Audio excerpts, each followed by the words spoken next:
좀 있습니다. 오늘 왕들의 이야기 5번째 시간입니다. 부흥의 문을 활짝 열라라는 제목으로 하나님 말씀 듣겠습니다. 요즘 애들이요, 개성이 아무튼 엄청나게 큽니다. 개성이 강하니까 꿈도 다양해서 되고 싶은 것도 그렇게 많더라고요. 우리 아이가 그 초등학교에서 무슨 꿈 발표회를 한다 그래가지고 부모님을 초청해서 엄마 아빠 오시라 그래서 꿈 발표를 한다 그래가지고 저는 또 고지고대로 믿고 갔더니 남자는 나밖에 없더라고요. 근데 아이들이 그 자기의 꿈을 이렇게 이야기하는데 꿈들이 다들 이렇게 좀 독특했습니다. 어떤 아이는 쇼 호스트가 되겠다는 아이가 있고, 어떤 아이는 아나운서가 되겠다고 하고, 어떤 아이는 발레리나가 되겠다고 하고, 그런 아이들이 있었는데 그 중에 제 마음에 확 와닿은 꿈이 있었습니다. 부잣집 며느리가 되겠다는 아이가 있었어요. 요즘 애들이 현실적이에요. 꼭 이 꿈이 이루어지길 바래요. 요즘 아이들이 이처럼 그 꿈이 다양해졌는데, 저 초등학교, 그때는 국민학교였죠. 국민학교 다닐 때 애들한테 꿈이 뭐냐고 그러면 90%가 대통령 된다 그런 거예요. 딱히 직업군도 다양하지가 않고, 너희 아버지 뭐 하시노? 그러면은 회사원 아니면 장사예요. 둘 중에 하나 대답하는 그 시절이니까, 나중에 안 될 망인정 아무튼 꿈이라도 크게 말하면 막 어른들이 쓰담쓰담 해주는 거잖아요. 잘했다고. 그러니까 다 애들이 대통령 된다 그랬습니다. 꿈을 조금 낮춰서 국무총리 된다고 그러면요, 조금만 더 노력하면 대통령 될 수 있는데 왜 이렇게 꿈이 작냐고.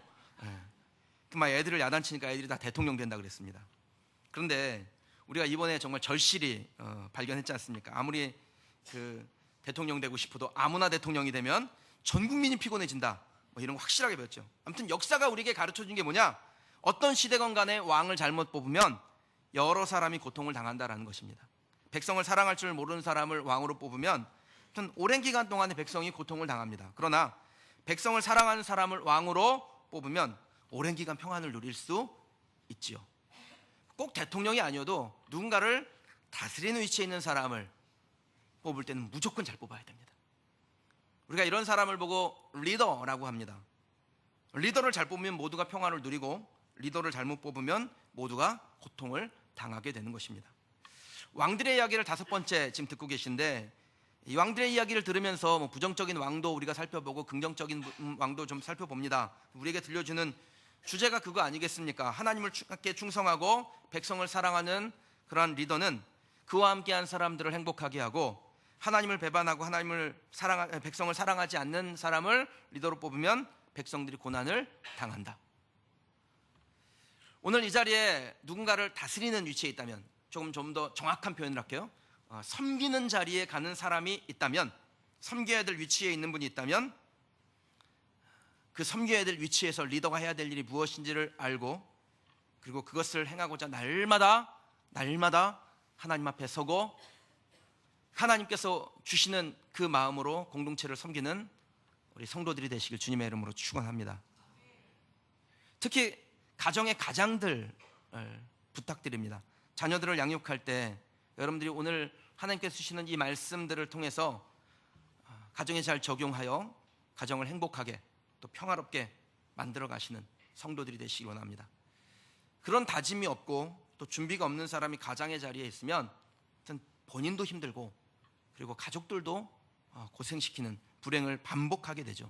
맹인이 맹인을 인도하면 같이 우물에 빠지는 것과 같습니다. 우리나라 결손 가정을 연구한 결과를 보면요, 이 결손 가정이 만들어진 패턴이 굉장히 한결같다라는 거예요. 일단 부모가 이혼을 하거나 폭력, 알코올 중독, 도박 중독, 이렇게 어려운 일을 가정이 만났을 때 그 부모 중에 누구라도 이 가정을 지키지 않으면 결국 그 아이들이 방치가 되고 조부모나 혹은 스스로의 힘으로 살아가게 된다는 거예요. 그게 일대 결손 가정입니다. 이들 중에 일부는 나중에 이른 나이에 결혼을 하거나 가정을 꾸리고 아이를 낳습니다. 근데 판단을 도와주는 부모가 없으니까 자기 부모가 자기에게 했던 일을 똑같이 하는 겁니다. 그 자녀를 방치하고 그냥 막 되는 대로 살지요. 그래서 2대 결손 가정이 만들어지고, 그렇게 결손 가정이 결손 가정을 낳는 악순환이 반복된다라는 것입니다.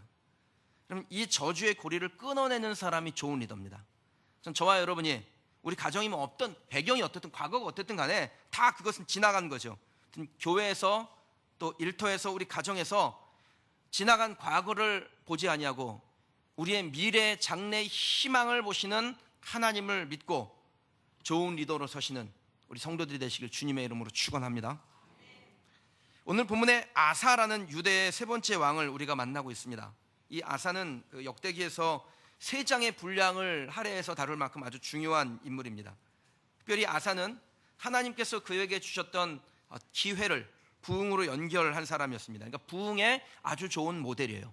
어떻게 하면 부흥할 수 있는지, 어떻게 하면 가정이, 어떻게 하면 교회가, 어떻게 하면 우리의 공동체가, 이 나라가 부흥할 수 있는지를 우리에게 알려주는 그런 사람입니다.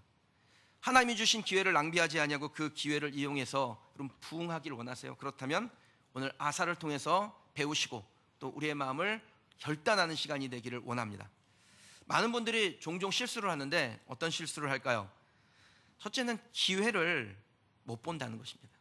하나님께서 기회를 이렇게 우리에게 보내주시는데 그 기회를 못 봐요. 그 기회를 놓칠 때 놓치는 사람들의 공통점이 있는데 듣는 귀가 막혀 있다는 겁니다. 수없이 하나님께서 말씀을 하시는데 근데 듣질 않습니다.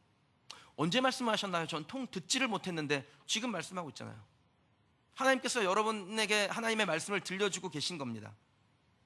잘 듣고 혹시 마음이 좀 불편하더라도 그 말씀에 따라가면 하나님께서 기회를 주세요. 우리가 알다시피 기회라는 게 날이면 날마다 오는 게 아닙니다.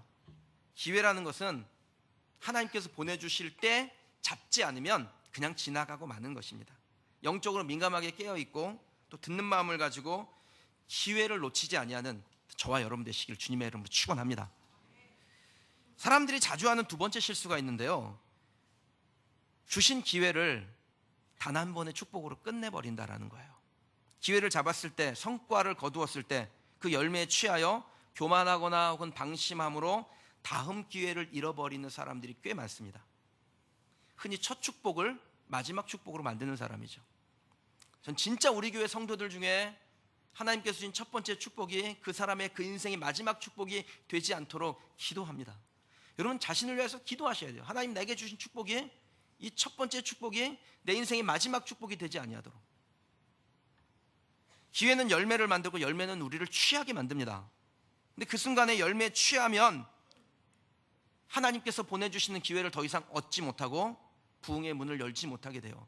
그리고 그냥 지난 세월을 아쉬워하면서 그때가 좋았는데, 그러고서는 그냥 인생을 마무리하는 사람들, 그런 처량한 신세가 많다라는 거예요. 사랑하는 성도 여러분, 하나님께서 주시는 축복은 부흥을 향해 가는 디딤돌입니다. 디딤돌이라는 것은 들어눕는 곳이 아니에요. 딛고 도약하는 곳이지. 디딤돌을 딛고 도약하는 성도들이 되실 수 있기를 축복합니다. 좋은 디딤돌을 만났을 때 하나님께서 나에게 이렇게 기대하시는구나, 우리 교회에 좋은 디딤돌을 주시면 우리 교회를 향하여 하나님께서 이런 기대가 있구나. 여러분의 삶에서 어떤 인생의 디딤돌을 만나게 될 때 하나님이 나에게 뭔가 기대하시는 게 있구나, 이것을 기억하셔야 됩니다. 사업에 큰 성과를 거두거나 직장에서 생각하지도 못한 승진을 얻거나 자녀가 좋은 대학에 들어가거나 무엇이든 좋은 디딤돌을, 기회를 잡았다면 그것이 끝이 아니라는 사실을 기억하십시오. 그 디딤돌을 딛고 도약하는 사람은 하나님께서 그의 인생 가운데 부흥의 문을 여시고 그 위대한 부흥을 경험하게 하십니다. 저는 우리 모든 성도들이 개인적으로, 가정적으로, 또 여러분의 삶의 현장 어디에서든지 하나님께서 주시는 그 디딤돌을 낭비하지 아니하고 딛고 도약하여 부흥의 문을 열고 그 위대한 부흥 안으로 들어가는 우리 성도들 되실 수 있기를 주님의 이름으로 축원합니다. 지금 우리가 살고 있는 시대는 새로운 부흥을 갈망하는 시대입니다. 만약 우리가 우리의 가정과 또 우리의 기업과 우리 교회에 새로운 부흥, 위대한 부흥을 소망한다면 오늘 말씀 가운데서 길을 발견할 수 있으리라 저는 믿습니다. 귀담아 듣고 내 삶에 적용하고 부흥의 문을 활짝 여는 저와 또 우리 성도들, 우리 교회 될 수 있기를 축복합니다. 유다왕 아사는 사실 부흥이라는 단어와 어울릴 만한 배경을 가지고 있는 사람은 아닙니다.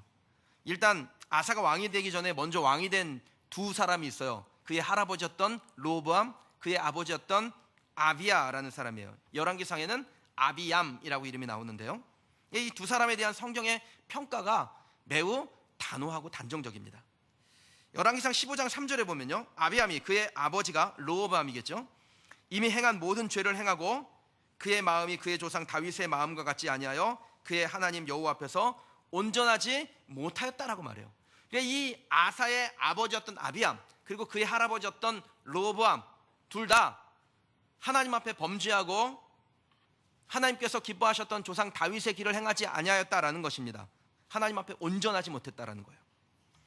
아사는 솔로몬 말년부터 시작해서 3대에 걸쳐서 좋은 영향을 받지 못했습니다. 우리 속담에 그 아버지의 그 아들이라는 말이 있잖아요. 그러니까 자식은 아버지를 닮아간다라는 거예요. 그런데 아사에게는 그 닮아야 될 아버지가 좀 형편이 없었어요. 그럼 이 어머니라도 좀 훌륭해야 됩니다. 그러니까 아버지든 어머니든 둘 중에 하나는 반드시 하나님 앞에서 훌륭하셔야 돼요. 근데 이 아사의 어머니, 할머니 다 아사로 하여금 좋은 영향을 받게 할 만한 사람들이 아니었습니다. 아사의 증조 할머니는 암몬 사람이었고요, 이 아사의 할머니는 아세라 우상 숭배자였습니다. 그의 어머니는 아사보다 일찍 죽었거나 혹은 아무런 어떤 그 영적인 영향력을 흘려보내지 못하는 사람이었을 것 같아요. 전혀 언급이 없어요. 아사의 어머니에 대해서 보면은 열왕기상과 역대하를 비교해 보면 아사의 어머니가 마아가라는 사람으로 나오는데, 이 이제 마아가라는 사람이 어머니라고 표현은 됐는데 사실 이제 할머니예요. 아버지 아비야의 시대에도 어머니는 마아가였고 아사의 시대에도 어머니는 마아가였어요. 이게 무슨 말이냐면 국모라는 말이에요. 그 나라의 국모가 누구냐? 마아가라는 사람인데, 이 마아가라는 사람이 뭐 하는 사람이냐? 아세라 우상 숭배자였습니다. 그러니까 아사가 뭘 배울 수 있었겠습니까? 아버지, 할아버지, 증조할아버지의 말년서부터 시작해가지고 내려오는 영적인 기운이 안 좋은 거예요. 어머니는 우상 숭배자예요. 아사가 부흥의 문을 열기에는 뭔가 부족한 배경을 가지고 있었다는 겁니다. 하지만 그는 자신의 그 육신적인 배경을 신앙으로 뛰어넘은 사람이었습니다. 혹시 여러분 중에 배경이 안 좋은 분이 계세요? 그래서 부흥이 어렵다라고 생각하는 분이 계십니까? 물론 배경이 좋으면 금상첨화죠. 기도하는 부모님 있고 기도하는 할머니, 할아버지 있으면 뭐 집안에 4대, 5대 믿는 집안이 있으면 좋겠죠. 그런데 만약에 그렇지 못하다 할지라도 부모 때문에, 환경 때문에 실패했다라고 말한다면 자기 자신에게 무책임한 거예요. 아사는 배경이 좋지 않았지만 그 배경을 뛰어넘어 하나님께서 주시는 기회를 붙들고 부흥의 문을 열었습니다. 아사가 모든 좋지 않은 배경을 뛰어넘었다면 저와 여러분들도 그렇게 할 수 있습니다. 혹시 좋지 못한 부모님을 만났습니까? 인간적으로 약점을 가지고 있습니까? 돕는 사람이 없습니까? 모든 여러분에게 낙심을 줄 만한 배경을 가지고 있다 할지라도 그 배경을 뛰어넘는 크신 하나님을 믿는 믿음의 신앙으로 그럼 여러분의 삶을 척하고 하나님께서 주신 기회를 놓치지 아니하고 부흥의 문을 여는 저와 여러분 되시길 주님의 이름으로 축원합니다. 부흥이라는 게 어떻게 시작될까요? 성경 안에서 만나는 이 부흥의 패턴이 있어요. 이 부흥의 패턴이 굉장히 이게 자주 나와요. 먼저 하나님의 백성들이 배반합니다. 하나님을. 하나님께서 징벌을 주시죠. 징벌을 주시는데 그냥 징벌을 그냥 잘못하자마자 주는 건 아니에요. 근데 징벌을 주실 때는요, 반 죽여놓습니다. 그러면 얼마나 고통스러운지 하나님께 부르짖게 되죠. 그럼 하나님께서 불쌍히 여기셔서 사사를 보내거나 선지자를 보내거나 왕을 보내거나 해서 공동체를 개혁하는 기회를 주시고 그 기회를 잃지 않을 때 부흥의 문이 열립니다. 대표적인 케이스가 사사기서에 자주 나오는데 기드온을 예를 하나 들어볼게요. 사사기서 6장 1절에 보면 이스라엘 백성들이 여호와 앞에서 그 목전에서 악을 행합니다. 6장 3절 4절에 하나님께서 미디안을 통해서 이스라엘에게 정말 곡식 한 톨 남기지 아니하고 싹 훑어가게 하세요. 6절에 백성들이 고통 중에 여호와께 부르짖습니다. 14절에 하나님께서 기드온을 딱 찾아가서 기드온을 택하여 이 기드온으로 하여금 미디안을 물리치고 기회를 잃지 않는 기드온에게 40년 동안 이스라엘을 평화 가운데 다스릴 수 있는 복을 주세요. 이게 일반적인 패턴이에요. 근데 아사는 조금 달라요. 아사는 본인이 죄를 많이 짓거나 하나님을 배반해서 무슨 고통을 당해가지고 하나님께 나온 사람이 아니었습니다. 그의 조상들, 아버지, 할아버지, 증조할아버지는 엉망으로 살았을지라도 그냥 본인은 하나님을 섬기기를 원한 거예요. 그래서 하나님 앞에 나아갑니다. 그렇게 하나님 앞에 바로 서니까 오늘 본문 2절에서 5절 사이에 하나님께서 아사에게 무엇을 주시냐면 평안을 주세요. 이게 아사에게 주신 기회였어요. 근데 그 기회를 이 아사가 낭비하지 않습니다. 그 하나님께서 주신 기회를 통해서 하나님 앞에 선과 정의를 행하고 우상 숭배의 그 망령을 타파하려고 노력을 합니다. 그러니까 하나님께서 이 아사에게 계속적인 평안을 주시고 기도에 응답을 주시고 하나님의 임재를 경험하게 하셔서 결국은 15장으로 넘어가면 영적인 부흥을 경험하게 돼요. 이게 아주 바람직한 부흥의 패턴이에요. 저는 우리 교회가 이렇게 되길 원해요. 그냥 너무 고생하고 디글디글 하나님 앞에 온전하지 못하다가 그냥 우리를 확 쳐가지고 천부에 의지 없어서 손 들고 옵니다. 그래가지고 밤새도록 새벽기도 철야기도 새벽기도하고 그래가지고 간신히 하나님께 무슨 은혜를 얻고 그거 말고 하나님께서 평안 중에 늘 주님 앞에 나아가고 하나님의 은혜를 사모하고 예배하고 성도들과 서로 교제하고 떡을 떼고 복음을 전하고 선교하고 하나님의 은혜를 누리고 이러한 놀라운 부흥을 경험하는 우리 교회 또 우리 성도들이 되시길 주님의 이름으로 축원합니다. 하여튼 고생한 다음에 하나님께 돌아가겠다는 생각은 이제 그만 좀 하십시오. 평안할 때 그냥 하나님께서 우리에게 은혜 주실 때 하나님 더 잘 섬기고 그래서 더 좋은 복을 얻고 하나님과 동행하는 중에 기회를 주시면 그 기회를 붙잡고 낭비하지 않으려고 부흥의 문을 열고 그 위대한 부흥 안으로 들어가서 하나님께서 행하실 일을 함께 동역하는 우리 성도들 우리 교회 되기를 주님의 이름으로 축원합니다. 여러분 그게 복이죠. 간혹 간증하시는 분들 중에 고생하다가 막 병들고 부도나고 막 그래가지고 하나님 앞에 회개했더니 막 40일 금식했더니 하나님께서 병도 낫게 하시고 사업도 풀리게 하시고 기적을 경험하게 하셨다고 막 이런 간증을 하는 분이 있는데 그럼 이거 그렇게 좋은 거 아니에요. 박진감은 없어도 늘 주님께 순종하고 주님과 동행하는 중에 기회가 자주 찾아오고 그 기회를 잘 이용했더니 하나님께서 부흥의 문을 여시고 그 위대한 부흥에 들어가 하나님 앞에 쓰임 받았습니다.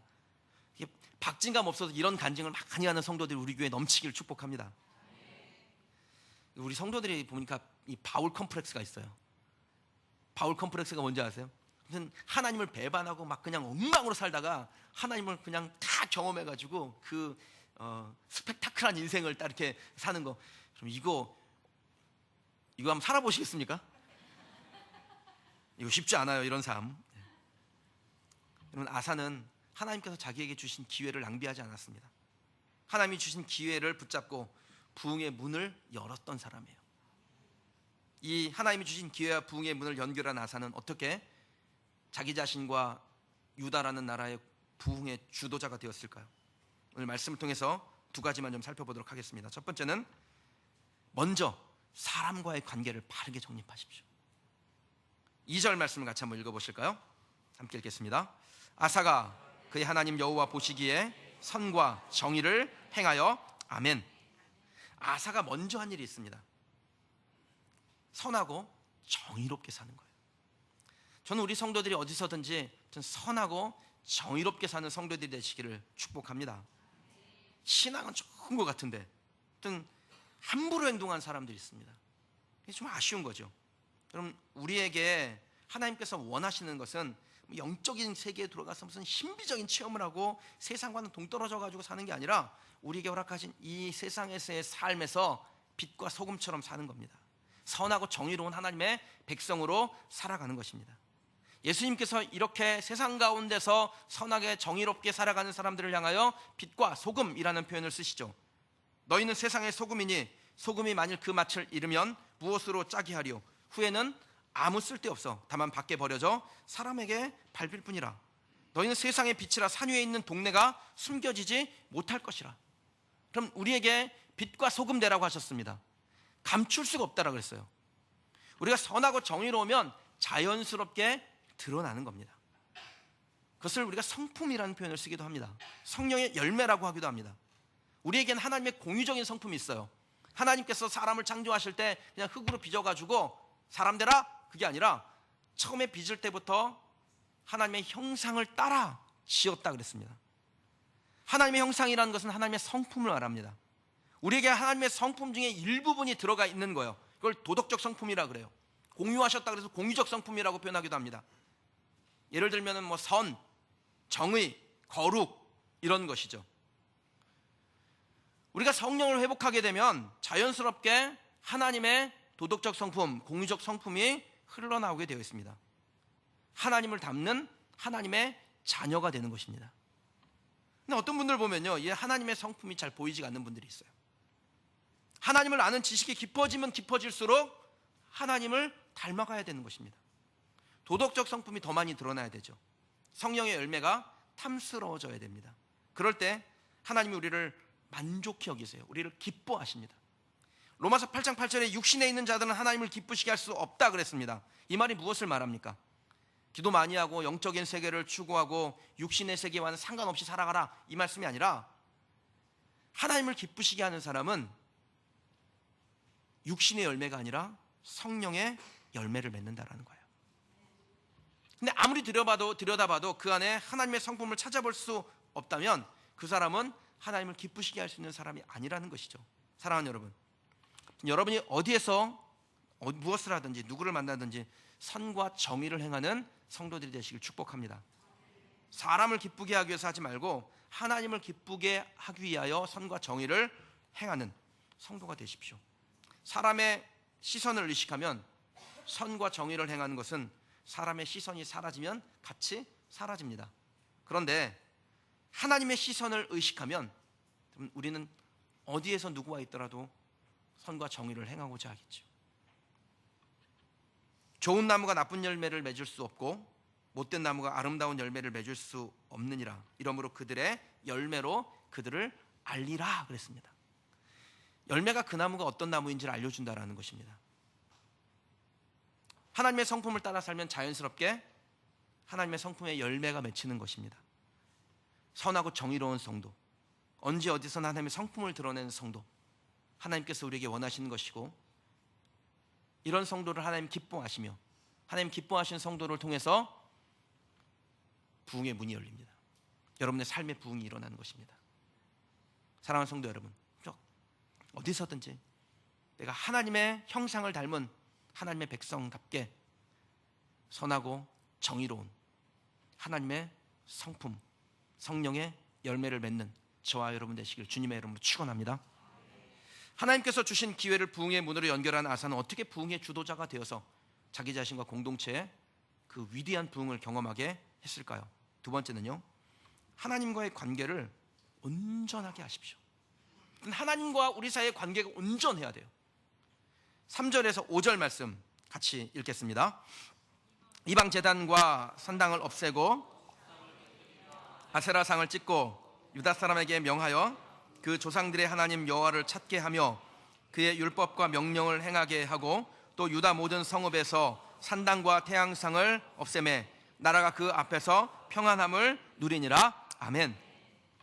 아사의 인생에 계속해서 기회가 열리고 부흥의 문이 열리는 것은요, 그가 하나님과의 관계를 온전하게 하는 일에 힘썼기 때문입니다. 보통 사람들이 조금 성과를 거두거나 성공을 하면 목에 뭐를 합니까? 기부스 하잖아요. 정형외과 딱 다녀오잖아요. 목이 얼마나 고다지는지 모릅니다. 그러니까 어려울 때는 막 겸손하다가 돈 좀 벌고 무슨 뭐 승진하고 위치를 얻고 그럼 얼마나 목에 힘을 주는지 모르겠어요. 저도 제 주변에 그런 사람이 있는데요, 평상시에는 그렇게 막 그냥 연애는 이렇게 막 제가 전화하면 제깍제깍 받고 그러다가 좀 큰 교회 이렇게 담임 목사로 갔는데 전화를 했는데 전화를 안 받아. 그 내가 그래서 몇 번 연락해가지고 전화를 했더니 띵 문자가 와. 그러니까 이런 사람 보면은 와, 뭐 그게 그렇게 대단하다고 이렇게 목에 기부스를 하고 그러나. 좀 여러분의 담임 목사는 나중에 교회가 크면은 꼭 기부스하지 않도록 기도해 주시기 바랍니다. 기부스를 하거든 그 톱을 가져다 이렇게 잘 벌려가지고 다시 이렇게. 여러분, 하나님께서 이렇게 목에 기부스하는 사람에게 어떻게 대하실까요? 잠언 29장 1절에 보면요, 자주 책망을 받으면서도 목이 곧은 사람은 갑자기 패망을 당하고 피하지 못하리라 그랬습니다.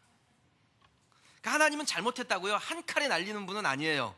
기다리고 기회를 줍니다. 그러나 그 기회가 무한정 제공되는 것은 아닙니다.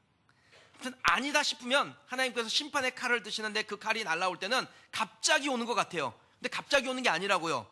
자주 책망을 받으면서도 목이 곧은 사람은 갑자기 패망을 당하고 피하지 못하리라. 갑자기 패망당하는 것 같은 거예요. 그런데 실제는 하나님은 오래오래 기다리셔요. 하여튼 지금도 하나님 우리를 많이 기다리신 거예요. 많이 기다리셨으니까 말씀 들을 때마다 하나님 앞에 겸손하게 목에 기부스는 제깍 풀고 하나님 바라보는 저와 여러분 되시길 원합니다. 그러면 하나님께서 사랑하시죠. 복받는 인생이 됩니다. 제 스승님이신 김인중 목사님 곁에서 제가 직접 배운 게 많은데 한 번은요, 부목사님 중에 한 분이 아주 어렵게 교회에 부임했습니다. 제가 전에 다니는 교회 입사하기가 쉽지가 않아요. 대기업도 아니고 재수 3수에서 들어오는 목사님들도 많습니다. 면접 보고 막 신원 확인까지 막 그래서 입사하는데 좀 재수 3수하고 그래요. 근데 여러분의 담임 목사는 한 방에 붙었다는 거, 꼭 기억해 주시기 바랍니다. 그러니까 어렵게 들어왔으니까 이게 얼마나 이게 좋아요. 그래서 한 번은 식사를 하는데 식사 자리에서 그 부목사님이 그렇게 얘기를 한 거예요. 목사님 밑에서 배우게 돼서 참 얼마나 좋은지 모르겠습니다. 영광입니다. 그랬더니 김인중 목사님이 정말 1초도 안 돼서 딱 이렇게 얘기하셨어요. 밑에서라뇨, 옆에서죠. 우리는 다 하나님 한 분 밑에서 배우는 것이지 사람의 밑에 있지 않다라는 겁니다. 서로 옆에서 상호 돕고 협력하는 거라는 거예요. 저는 이 말씀이 저에게 진짜 그때 큰 깨달음이 됐어요. 하나님과의 관계가 온전한 사람은 하나님과의 관계의 온전함이 사람과의 관계로 이어집니다. 그리고 그렇게 하나님과의 관계를 지키는 사람에게 하나님은 기회를 주시고 그 기회를 주실 때 끝까지 겸손을 잃지 아니하고 온전히 하나님과의 관계를 만들어가는 사람에게 부흥의 문을 활짝 열어주세요. 잠언 22장 4절에 보면 겸손과 여호와를 경외함의 보상은 재물과 영광과 생명이라고 그랬습니다. 경외라는 히브리어 단어가 야레라는 단어를 쓰는데 이 야레라는 단어 뜻이 뭐냐면 두려움이라는 뜻이에요. 그러니까 하나님을 경외한 사람은 하나님 앞에서 항상 두려운 거예요. 하나님이. 그러니까 매사에 함부로 행동하지 아니합니다. 그런 사람에게 하나님께서 재물과 영광과 생명을 주시겠다 그랬어요. 그러면 재물과 영광과 생명이 있는 사람을 보고 우리가 뭐라 그럽니까? 부흥했다라 그러잖아요. 교회 안에 하나님께서 재물과 영광과 생명을 주셨어요. 그럼 그 교회가 어떻게 된 겁니까? 부흥한 거잖아요. 아사는 하나님과의 관계를 온전하게 하기 위하여 하나님과 대체시킬 수 있는 모든 대체제를 다 파괴했습니다. 그리고 말씀대로 사는 거예요. 그렇게 살아간 아사에게 하나님께서 주신 게 부흥이었습니다. 사랑하는 여러분, 하나님과 대체시킬 만한 게 있습니까? 그거 다 없애야 됩니다. 그걸 여러분의 삶에서 제거하십시오. 그러면 하나님께서 부흥의 문을 여세요. 우리가 겸손하게 하나님을 찾는 것, 그것이 우리의 삶에서 가장 우선된 것이 되어야 될 줄 믿습니다. 아무리 급한 일이 있더라도 중요한 것을 대체할 수는 없는 거 아닙니까? 하나님을 구하는 것은 중요한 일이죠. 하나님이 아사를 통해서 우리에게 주시고자 하는 말씀은 하나님을 온전히 찾는 일이 중요하며 그 하나님을 온전히 찾는 일을 할 때 하나님께서 부흥을 주시겠다라는 것입니다. 아사가 하나님을 온전히 구할 때 하나님께서 그의 인생 가운데 세 가지의 복을 주세요. 첫째는 평화를 주세요. 둘째는 기도의 응답을 주십니다. 셋째는 하나님의 임재를 깊이 경험하는 것을 누리게 하십니다. 하나님께서 아사의 시대에 오랫동안 싸움이 없게 하시고 구스란 나라가 100만 명을 대군을 이끌고 쳐들어왔는데 아사가 하나님 앞에 간절하게 기도하죠. 강한 자와 약한 자 사이에 오직 하나님이 계시오니 하나님 우리를 도우소서. 기도할 때 하나님께서 직접 나가서 싸우셔서 그 100만 명의 대군들을 완전히 무너뜨리셔요. 그리고 나서 하나님의 영이 오데시라는 선지자에게 임하여 말씀하실 때 아사가 그 말씀대로 순종해요. 한 말씀 한 말씀 선지자에게 임하신 그 말씀대로 순종하니까 하나님의 임재하심을 경험하게 됩니다. 본인뿐 아니라 유대 나라 전체가 하나님의 임재하심을 경험하는 영적 부흥 가운데로 들어가게 됩니다. 저는 우리 교회도 그렇게 되길 주님의 이름으로 축원합니다. 여러분의 삶도, 여러분의 자녀들도, 여러분의 가정, 기업, 여러분이 머물고 있는 어떤 공동체든지 하나님께서 하나님의 부흥을 주셔서 화평하며 기도의 응답이 나타나며 하나님의 임재를 경험하는 공동체, 하나님의 성도가 되기를 주의 이름으로 축원합니다. 사랑하는 성도 여러분, 모든 마라톤은요 처음에 선수와 시민들이 같이 뜁니다. 아무리 유명한 마라톤이라고 해서 선수만 뛰진 않아요. 선수와 시민들이 같이 뛰죠. 앞동네 뒷동네 이 사람 저 사람 다 와서 뜁니다. 선수들은 처음에는 그렇게 우열이 갈려지지가 않습니다. 다 비슷한 것 같아요. 근데 진짜 승부가 어디서 나냐? 35km 지점을 통과하면서부터 진짜 승부가 납니다. 잘 뛰는 선수, 우승하는 선수는 30km서부터 더욱 전설력을 내요. 여러분, 하나님의 사람으로 살아간다는 것은 마라토너와 같습니다. 지친 순간, 힘든 순간, 그 순간에 더 하나님을 바라보고 하나님과 온전한 관계를 맺는 사람이 진짜죠. 하나님의 사람으로 사는 것 같이 하다가 34km 지점에서 그만두는 것은 프로가 아니에요. 그건 아마추어들이에요. 전 저와 여러분들이 하나님께 받은 우리의 인생길을 살아가면서 하나님의 사람답게 하나님의 성품을 보이며 하나님의 영광의 도구로 날마다 주님 앞에 서는 성도들이 되시길 주의 이름으로 축원합니다. 하나님을 구하되 온전히 구하고 하나님을 감동시켜서 그래서 오래도록 하나님 주시는 평화를 누리며 위기를 만나도 기도만 하면 하나님의 응답이 있고 늘 주님의 임재하심 가운데 살아가는 하나님의 사람, 부흥의 문을 활짝 열어가는 성도들이 되시길 주님의 이름으로 축원합니다. 우리 교회, 그렇게 하나님 앞에 부흥의 문을 여는 성도들이 모여져 있는 우리 교회가 하나님께서 맡겨주시는 일을 믿음으로 감당하며 그것을 통해서 하나님의 부흥이 무엇인지를 보이는 그런 하나님의 교회, 하나님이 복주시는, 주님이 기뻐하시는 거룩한 교회가 되길 주님의 이름으로 축원합니다. 오늘 주신 말씀 놓고 함께 좀 기도하십시다.